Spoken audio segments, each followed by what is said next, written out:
ಸ್ನೇಹಿತರೆ, ship building centre ವಿಶಾಖಪಟ್ಟಣದಲ್ಲಿ ಖಾಲಿ ಇರತಕ್ಕಂಥ ಗ್ರೂಪ್ ಸಿ ಹುದ್ದೆಗಳ ನೇಮಕಾತಿಯ ಬಗ್ಗೆ ಇವತ್ತಿನ ಈ ಒಂದು ವಿಡಿಯೋದಲ್ಲಿ ಪ್ರತಿಯೊಂದನ್ನು ಕೂಡ ವಿವರವಾಗಿ ನೋಡೋಣ. ಅದೇ ರೀತಿ ಒಂದು ವಿಡಿಯೋನ ಯಾರಾದರೂ ಹೊಸದಾಗಿ ನೋಡ್ತಾ ಇದ್ರೆ ಸಬ್ಸ್ಕ್ರೈಬ್ ಮಾಡ್ಕೊಳ್ಳಿ. ಈ ಒಂದು SBCಯಲ್ಲಿ ಖಾಲಿ ಇರತಕ್ಕಂಥ ಈ ಒಂದು ಗ್ರೂಪ್ ಸಿ ಹುದ್ದೆಗಳಿಗೆ ಸಂಬಂಧಪಟ್ಟಂತೆ ಅಂದರೆ ಮೇನ್ ಆಗಿ ಯಾವ ರೀತಿ ಆದಂಥ ಹುದ್ದೆಗಳು ಖಾಲಿ ಇರ್ತಾವೆ, ಎಷ್ಟೆಷ್ಟು ಹುದ್ದೆಗಳು ಖಾಲಿ ಇರ್ತಾವೆ, ಮತ್ತು ಅರ್ಜಿನ ಸಲ್ಲಿಸೋದಕ್ಕೆ ಯಾವ ರೀತಿ ಕ್ವಾಲಿಫಿಕೇಷನ್ ಆಗಿರಬೇಕು, ಸೆಲೆಕ್ಷನ್ ಪ್ರೊಸೆಸ್ ಆಗಿರ್ಬೋದು, ಜೊತೆಗೆ ಇನ್ನಿತರ ಮಾಹಿತಿಯ ಬಗ್ಗೆ ನಾವಿಲ್ಲಿ ಪ್ರತಿಯೊಂದನ್ನು ಕೂಡ ಈಗ ವಿವರವಾಗಿ ನೋಡ್ತಾ ಹೋಗೋಣ.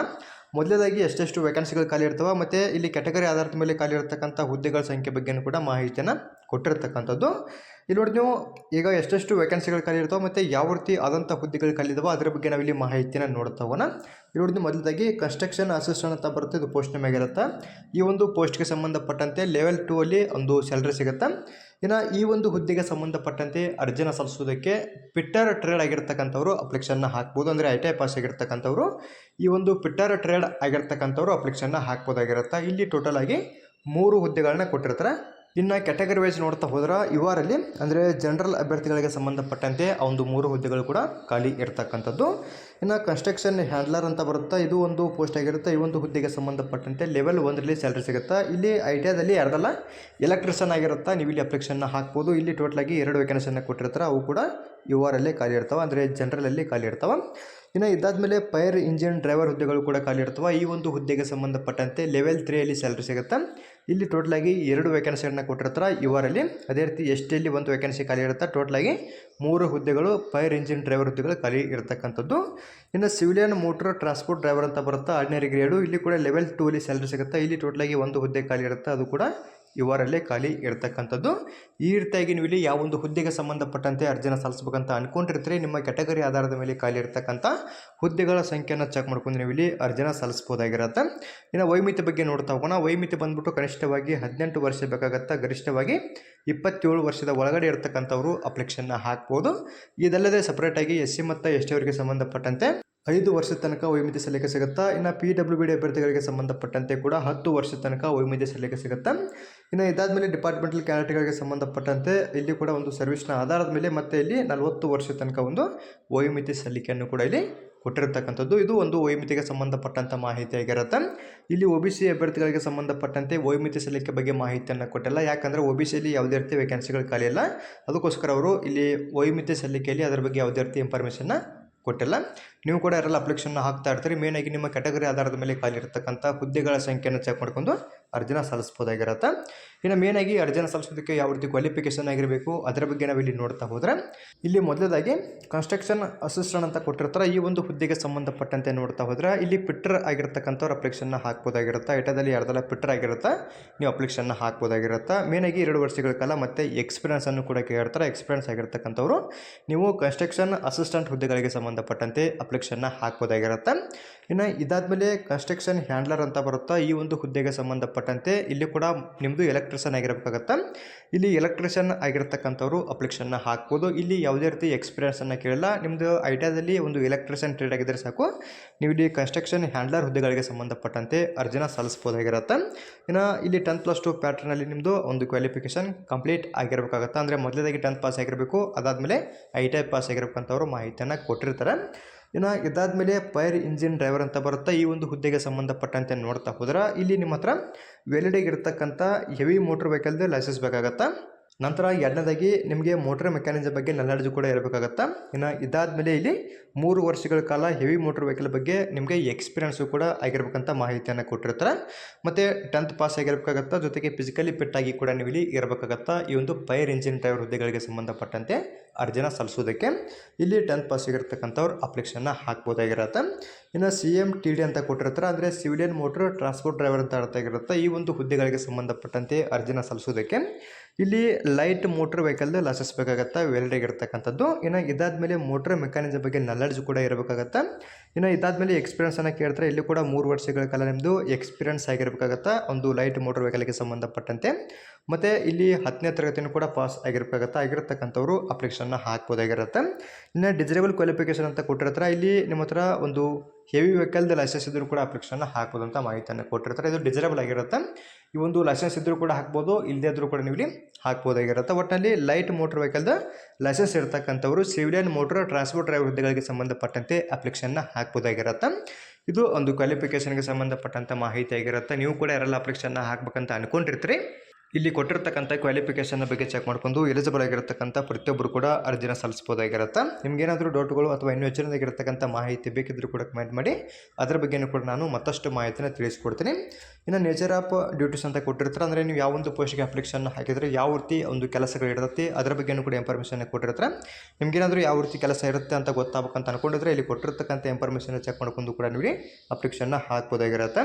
ಇನ್ನು ಇದಾದಮೇಲೆ ಎಕ್ಸಾಮಿನೇಷನ್ ಫೀ ಬಗ್ಗೆ ನೋಡ್ತಾ ಹೋದ್ರೆ ಇಲ್ಲಿ SC ST PWD ಮತ್ತು ಎಕ್ಸರ್ಸ್ ಮೇನು, ಅದೇ ರೀತಿ ಮಹಿಳಾ ಅಭ್ಯರ್ಥಿಗಳಿಗೆ ಸಂಬಂಧಪಟ್ಟಂತೆ ಯಾವುದೇ ರೀತಿ ಅಪ್ಲಿಕೇಶನ್ ಫೀ ಇರೋಂಗಿಲ್ಲ. ಉಳಿದ ಎಲ್ಲ ಅಭ್ಯರ್ಥಿಗಳಿಗೆ ಸಂಬಂಧಪಟ್ಟಂತೆ 350 ರೂಪಾಯಿ ಫೀ ಇರುತ್ತೆ. ಈ ಒಂದು 350 ರೂಪಾಯಿ ಫೀ ನೀವು ಇಲ್ಲಿ ಆನ್ಲೈನ್ ಮೂಲಕ ಅರ್ಜಿನ ಸಲ್ಲಿಸುವಾಗಲೇ ಪೇ ಮಾಡಬೇಕಾಗತ್ತೆ. ಇನ್ನು ಇದಾದಮೇಲೆ ಯಾವ ರೀತಿ ಒಂದು ಸೆಲೆಕ್ಷನ್ ಪ್ರೊಸೆಸ್ ಇರುತ್ತಾ ಅದರ ಬಗ್ಗೆ ನಾವಿಲ್ಲಿ ಮಾಹಿತಿನ ನೋಡ್ತಾ ಹೋಗೋಣ. ಈಗ ಇಲ್ಲಿ ಕೆಳಗಡೆ ಅವರು ಸೆಲೆಕ್ಷನ್ ಪ್ರೊಸೆಸ್ಗೆ ಸಂಬಂಧಪಟ್ಟಂಥ ಮಾಹಿತಿಯನ್ನು ಕೊಟ್ಟಿರ್ತಾರೆ. ಮೊದಲನೇದಾಗಿ ಸ್ಕ್ರೀನಿಂಗ್ ಆಫ್ ಅಪ್ಲಿಕೇಶನ್ಸ್ ಇರುತ್ತೆ.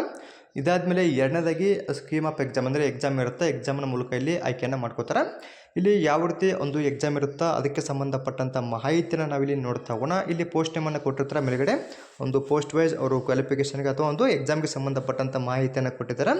ಇಲ್ಲಿ ನೋಡೋದು ನೀವು ಕರೆಕ್ಟಾಗಿ ಚೆಕ್ ಮಾಡ್ಕೊಳ್ಳಿ. ಕನ್ಸ್ಟ್ರಕ್ಷನ್ ಅಸಿಸ್ಟೆಂಟ್ ಮತ್ತು ಅದೇ ರೀತಿ ಫೈರ್ ಇಂಜಿನ್ ಡ್ರೈವರ್ ಮತ್ತು ಇನ್ನು ಸಿವಿಲಿಯನ್ ಮೋಟರ್ ಟ್ರಾನ್ಸ್ಪೋರ್ಟ್ ಡ್ರೈವರ್ ಹುದ್ದೆಗಳಿಗೆ ಸಂಬಂಧಪಟ್ಟಂತೆ ಕೊಟ್ಟಿರ್ತಾರೆ. ಅಂದರೆ ಎಲ್ಲ ಪೋಸ್ಟಿಗೆ ಸಂಬಂಧಪಟ್ಟಂತೆ ಇಲ್ಲಿ ಎಕ್ಸಾಮ್ ಇರುತ್ತಂಥ ಮಾಹಿತಿಯನ್ನು ಕೊಟ್ಟಿರ್ತಾರೆ.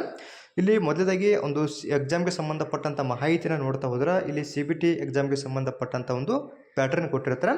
ಇಲ್ಲಿ ನೋಡಿ ನೀವು ಕರೆಕ್ಟಾಗಿ ಚೆಕ್ ಮಾಡ್ಕೊಳ್ಳಿ. ಇದು 2 ಹುದ್ದೆಗಳಿಗೆ ಸಂಬಂಧಪಟ್ಟಂತೆ ಕೊಟ್ಟಿದ್ದಾರೆ. ಇಲ್ಲಿ ನೋಡಿ ನೀವು ಕರೆಕ್ಟಾಗಿ ಚೆಕ್ ಮಾಡಬೇಕಾಗತ್ತೆ. ಇದು ಕನ್ಸ್ಟ್ರಕ್ಷನಲ್ಲಿ ಬರ್ತಕ್ಕಂಥ ಅಂದರೆ ಕನ್ಸ್ಟ್ರಕ್ಷನ್ ಅಸಿಸ್ಟೆಂಟ್ ಮತ್ತು ಕನ್ಸ್ಟ್ರಕ್ಷನ್ ಹ್ಯಾಂಡ್ಲರ್ ಹುದ್ದೆಗಳಿಗೆ ಸಂಬಂಧಪಟ್ಟಂತೆ ನೋಡ್ತಾ ಹೋದ್ರೆ ಜನರಲ್ ಇಂಟೆಲಿಜೆನ್ಸ್ ಇರುತ್ತೆ, 20 ಕ್ವಶನ್ಸ್ ಇರ್ತಾವೆ. ಇನ್ನು ಅವೇರ್ನೆಸ್ ಇರುತ್ತೆ, 20 ಕ್ವಶನ್ಸ್ ಇರುತ್ತೆ. ಕ್ವಾಂಟಿಟಿವ್ಗೆ ಸಂಬಂಧಪಟ್ಟಂತೆ 20 ಪ್ರಶ್ನೆ ಇರ್ತಾವೆ. ಅದೇ ರೀತಿ ಟ್ರೇಡ್ ಸಿಲೆಬಸ್ಗೆ ಸಂಬಂಧಪಟ್ಟಂತೆ 40 ಪ್ರಶ್ನೆ ಇರ್ತಾವೆ. ಈ ರೀತಿಯಾಗಿ ಟೋಟಲಾಗಿ 100 ಕ್ವಶನ್ಸ್ ಇರ್ತಾವೆ. 100 ಮಾರ್ಕ್ಸಿಗೆ ಎಕ್ಸಾಮನ್ನು ಬರೀಬೇಕಾಗತ್ತೆ. ಇನ್ನು ಇದಾದಮೇಲೆ ಡ್ರೈವರ್ ಹುದ್ದೆಗಳಿಗೆ ಸಂಬಂಧಪಟ್ಟಂತೆ ನೋಡ್ತಾ ಹೋದರೆ ಇಲ್ಲಿ ಕೂಡ ಸೇಮ್ ಅದೇ ರೀತಿಯಾಗಿರುತ್ತೆ. ಇಲ್ಲಿ ನೋಡಿ ಕರೆಕ್ಟಾಗಿ ಚೆಕ್ ಮಾಡ್ಕೊಳ್ಳಿ. ಜನರಲ್ ಇಂಟೆಲಿಜೆನ್ಸ್ ಇರುತ್ತೆ, 25 ಪ್ರಶ್ನೆ ಇರ್ತಾವೆ. ಇನ್ನು ಜನರಲ್ ಅವೇರ್ನೆಸ್ ಇರುತ್ತೆ, ಇಲ್ಲಿ ಕೂಡ 25 ಪ್ರಶ್ನೆ ಇರ್ತಾವೆ. ಇನ್ನು ಕ್ವಾಂಟಿಟೇಟಿವ್ ಆಪ್ಟಿಟ್ಯೂಡ್ ಕೂಡ ಇರುತ್ತೆ, ಇಲ್ಲಿ ಕೂಡ 25 ಪ್ರಶ್ನೆ ಇರ್ತಾವೆ. ಇನ್ನು ಇದಾದಮೇಲೆ ಜನರಲ್ ಇಂಗ್ಲೀಷ್ ಇರುತ್ತೆ, ಇಲ್ಲಿ 25 ಪ್ರಶ್ನೆ ಇರ್ತಾವೆ. ಟೋಟಲಾಗಿ 100 ಕ್ವಶನ್ಸ್ ಇರ್ತಾವೆ.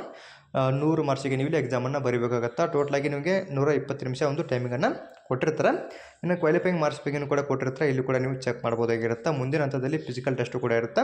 ಇನ್ನು ಇಲ್ಲಿ ಯಾವ ರೀತಿಯ ಒಂದು ಫಿಸಿಕಲ್ ಟೆಸ್ಟ್ ಇರುತ್ತೆ ಮತ್ತು ಯಾವ ಒಂದು ಪೋಸ್ಟಿಗೆ ಸಂಬಂಧಪಟ್ಟಂತೆ ಒಂದು ಸ್ಕಿಲ್ ಟೆಸ್ಟ್ ಇರುತ್ತೆ ಅದಕ್ಕೆ ಸಂಬಂಧಪಟ್ಟಂಥ ಮಾಹಿತಿಯನ್ನು ಕೂಡ ಕೊಟ್ಟಿರ್ತಾರೆ. ಸ್ಕಿಲ್ ಟೆಸ್ಟ್ ಅಥವಾ ಎಂಟ್ರೆನ್ಸ್ ಟೆಸ್ಟ್ ಬಂದ್ಬಿಟ್ಟು ಇಲ್ಲಿ ಡ್ರೈವರ್ ಹುದ್ದೆಗಳಿಗೆ ಸಂಬಂಧಪಟ್ಟಂತೆ ಮಾತ್ರ ಇರುತ್ತೆ. ಇಲ್ಲಿ ಕೂಡ ಅವರು ಮಾಹಿತಿಯನ್ನು ಕೊಟ್ಟಿದ್ದಾರೆ.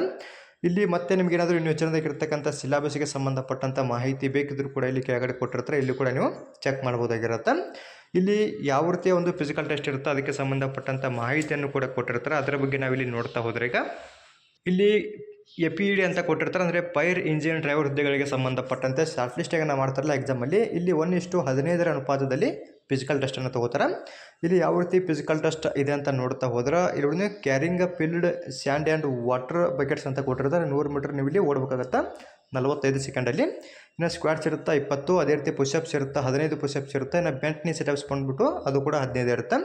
ಇದು ಕರೆಕ್ಟಾಗಿ ಚೆಕ್ ಮಾಡ್ಕೊಳ್ಳಿ. ಇನ್ನು ಸ್ಕಿಲ್ ಟೆಸ್ಟ್ ಫಾರ್ FED ಅಂತ ಕೊಟ್ಟಿರ್ತಾರೆ. ಅಂದರೆ ಸ್ಕಿಲ್ ಟೆಸ್ಟ್ ಯಾವ ರೀತಿ ಇರುತ್ತೆ ಅಂದ್ರೆ ನಿಮಗೆ ಇಲ್ಲಿ ಡ್ರೈವಿಂಗ್ ಟೆಸ್ಟನ್ನು ಮಾಡಿಸ್ತಾರೆ. ಇದು ಒಂದು ಫೈರ್ ಇಂಜಿನ್ ಡ್ರೈವರ್ ಹುದ್ದೆಗೆ ಸಂಬಂಧಪಟ್ಟಂತೆ ಈ ರೀತಿ ಒಂದು ಟೆಸ್ಟ್ಗಳು ಇರ್ತವೆ. ಇನ್ನು ಸಿವಿಲಿಯನ್ ಮೋಟರ್ ಟ್ರಾನ್ಸ್ಪೋರ್ಟ್ ಡ್ರೈವರ್ ಹುದ್ದೆಗಳಿಗೆ ಸಂಬಂಧಪಟ್ಟಂತೆ ನೋಡ್ತಾ ಹೋದರೆ ಇಲ್ಲಿ ಕೂಡ 1:15 ಅನುಪಾತದಲ್ಲಿ ಅವರು ಒಂದು ಟೆಸ್ಟನ್ನು ತೊಗೋತಾರೆ. ಇಲ್ಲಿ ಕೂಡ ಟೆಸ್ಟ್ ಇರುತ್ತೆ. ಇಲ್ಲಿ ಸ್ಕಿಲ್ ಟೆಸ್ಟ್ ಮಾತ್ರ ಇರುತ್ತೆ, ಯಾವುದೇ ರೀತಿ ಫಿಸಿಕಲ್ನ ಕೊಟ್ಟಿಲ್ಲ ಈ ಒಂದು ಪೋಸ್ಟ್ಗೆ ಸಂಬಂಧಪಟ್ಟಂತೆ. ಇನ್ನು ಇಲ್ಲಿ ಫೈರ್ ಇಂಜಿನ್ ಡ್ರೈವರ್ ಹುದ್ದೆಗೆ ಸಂಬಂಧಪಟ್ಟಂತೆ ಸ್ಕಿಲ್ ಟೆಸ್ಟು ಕೂಡ ಇರುತ್ತೆ, ಫಿಸಿಕಲ್ ಟೆಸ್ಟು ಕೂಡ ಇರುತ್ತೆ. ನೀವೇನಾದರೂ ಈ ಒಂದು ಸಿವಿಲಿಯನ್ ಮೋಟರ್ ಟ್ರಾನ್ಸ್ಪೋರ್ಟ್ ಡ್ರೈವರ್ ಹುದ್ದೆಗೆ ಸಂಬಂಧಪಟ್ಟಂತೆ ಅಪ್ಲಿಕೇಶನ್ ಹಾಕಿದರೆ ಎಕ್ಸಾಮ್ ಇರುತ್ತಾ, ಜೊತೆಗೆ ಸ್ಕಿಲ್ ಟೆಸ್ಟ್ ಇರುತ್ತಾ. ಡೈರೆಕ್ಟಾಗಿ ಮತ್ತೆ 3ನೇ ಹಂತದಲ್ಲಿ ಇವರು ಫೈನಲ್ ಆಗಿರ್ತಕ್ಕಂಥ ಮೆರಿಟನ್ನು ಬಿಡುಗಡೆ ಮಾಡ್ತಾರೆ. ಈ ರೀತಿಯಾಗಿ ಇಲ್ಲಿ ಸೆಲೆಕ್ಷನ್ ಪ್ರೊಸೆಸ್ ಇರುತ್ತೆ. ನೀವು ಕೂಡ ಒಂದ್ಸರಿ ಚೆಕ್ ಮಾಡ್ಕೊಂಡು ಎಲಿಜಿಬಲ್ ಆಗಿರ್ತಕ್ಕಂಥ ಪ್ರತಿಯೊಬ್ಬರು ಕೂಡ ಅರ್ಜಿನ ಸಲ್ಲಿಸಬಹುದಾಗಿರುತ್ತೆ. ಇನ್ನು ಅರ್ಜಿ ಸಲ್ಲಿಸುವ ಪ್ರಾರಂಭ ದಿನಾಂಕ ಬಂದ್ಬಿಟ್ಟು ಇಲ್ಲಿ ಕರೆಕ್ಟಾಗಿ ಚೆಕ್ ಮಾಡ್ಕೊಳ್ಳಿ.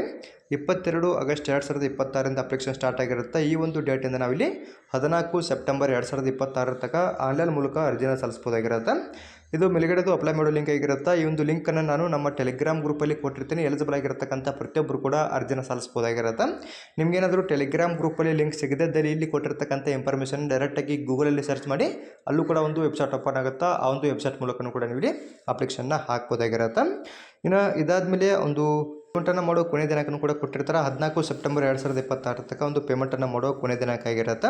ಇನ್ನು CBT ಒಂದು ಎಕ್ಸಾಮ್ ಯಾವ ಒಂದು ಮಂತಲ್ಲಿ ಇರುತ್ತೆ ಅದರ ಬಗ್ಗೆಯೂ ಕೂಡ ಕೊಟ್ಟಿರ್ತಾರೆ. ಅಕ್ಟೋಬರ್ 2026ರಲ್ಲಿ ಒಂದು ಪರೀಕ್ಷೆನೂ ಕೂಡ ಇರತಕ್ಕಂಥದ್ದು. ಇನ್ನು ನಿಮಗೇನಾದರೂ ಇನ್ನೂ ಹೆಚ್ಚಿನದಾಗಿರ್ತಕ್ಕಂಥ ಮಾಹಿತಿಗಳು ಅಥವಾ ಏನಾದರೂ ಡೌಟ್ಗಳು ಇದ್ದರೆ ಇಲ್ಲಿ ಕೆಳಗಡೆ ಕೊಟ್ಟಿರ್ತಕ್ಕಂಥ ಹೆಲ್ಪ್ಲೈನ್ ನಂಬರ್ಗೆ ಕಾಲ್ ಮಾಡ್ಕೊಂಡು ಇನ್ನೂ ಹೆಚ್ಚಿನದಾಗಿರ್ತಕ್ಕಂಥ ಮಾಹಿತಿನ ತಿಳ್ಕೊಂಡು ಕೂಡ ನೀವು ಇಲ್ಲಿ ಅಪ್ಲಿಕೇಶನ್ನ ಹಾಕ್ಬೋದಾಗಿರುತ್ತೆ. ಇಷ್ಟು ಈ ಒಂದು ಹುದ್ದೆಗಳಿಗೆ ಸಂಬಂಧಪಟ್ಟಂಥ ಮಾಹಿತಿ ಆಗಿರುತ್ತೆ. ನೀವು ಕೂಡ ಒಂದ್ಸರಿ ಚೆಕ್ ಮಾಡ್ಕೊಳ್ಳಿ. ನಿಮಗೇನಾದರೂ ಡೌಟ್ಗಳು ಅಥವಾ ಇನ್ನೂ ಹೆಚ್ಚಿನದಾಗಿರ್ತಕ್ಕಂಥ ಮಾಹಿತಿ ಬೇಕಿದ್ದರೂ ಕೂಡ ಕಮೆಂಟ್ ಮಾಡಿ, ಅದರ ಬಗ್ಗೆಯೂ ಕೂಡ ನಾನು ಮತ್ತಷ್ಟು ಮಾಹಿತಿನ ತಿಳಿಸ್ಕೊಡ್ತೀನಿ. ಅದೇ ರೀತಿ ಒಂದು ಮಾಹಿತಿ ತಮಗೆ ಇಷ್ಟವಾದಲ್ಲಿ ನಮ್ಮ ಚಾನಲ್ನ ಸಬ್ಸ್ಕ್ರೈಬ್ ಮಾಡ್ಕೊಳ್ಳಿ, ಹಾಗೆ ಲೈಕ್ ಮಾಡಿರಿ. ನಿಮ್ಮ ಸ್ನೇಹಿತರು ಕೂಡ ಶೇರ್ ಮಾಡಿ, ಅವರು ಕೂಡ ಇಲ್ಲಿ ಖಾಲಿರ್ತಕ್ಕಂಥ ಹುದ್ದೆಗಳಿಗೆ ಸಂಬಂಧಪಟ್ಟಂತೆ ಅರ್ಜಿನ ಸಲ್ಲಿಸಲಿ. ಅದೇ ರೀತಿ ಮತ್ತೆ ಮುಂದಿನ ವಿಡಿಯೋದಲ್ಲಿ ಭೇಟಿಯಾಗೋಣ. Thanks for watching.